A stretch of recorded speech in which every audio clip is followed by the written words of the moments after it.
சவுல் சட்டத்துக்காக வாழுறவன். இந்த கிறிஸ்தவ மக்கள் எல்லாரையும் பிடிச்சிட்டு வருவேன். அவங்க போகிற பாதை தவறுன்னு நிரூபிப்பேன். நான் தமஸ்கு போகிறேன், அங்கே இருக்கிற எல்லாரையும் பிடிச்சிட்டு வரேன். என்னை யாரும் தடுக்க முடியாது. ஆனால் ஏன் இவங்க பயப்பட மாட்டுறாங்க? இவங்களோட விசுவாசமே வித்தியாசமாக தான் இருக்குது.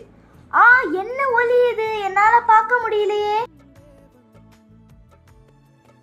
சவுலே, சவுலே, நீ ஏன் என்ன துன்பப்படுத்துகிறாய்? ஆண்டவரே, நீர் யார்? நீ துன்பப்படுத்துகிற இயேசு நானே. உள்ளில் உதைக்கிறது உனக்கு கடினமாம்.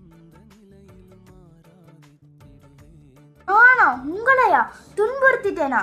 எவ்வளவு பெரிய தப்பு பண்ணிட்டேன். நான் போற பாதை சரின்னு தவறான பாதையில போயிட்டேனே. ஆண்டவரே, இப்ப நான் என்ன செய்யணும்? நீ நகரத்துக்கு போன் என்ன செய்ய வேண்டும் என்று உனக்கு சொல்லப்படும்.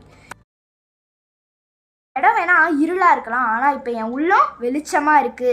இந்த இருள் எனக்கு கொடுத்த தண்டனை இல்லை, இது ஒரு மாற்றம்தான்.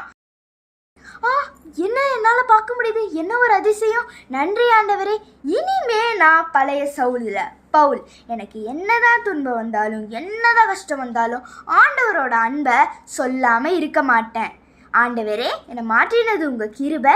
இனிமே என் வாழ்வு உங்களுக்காக.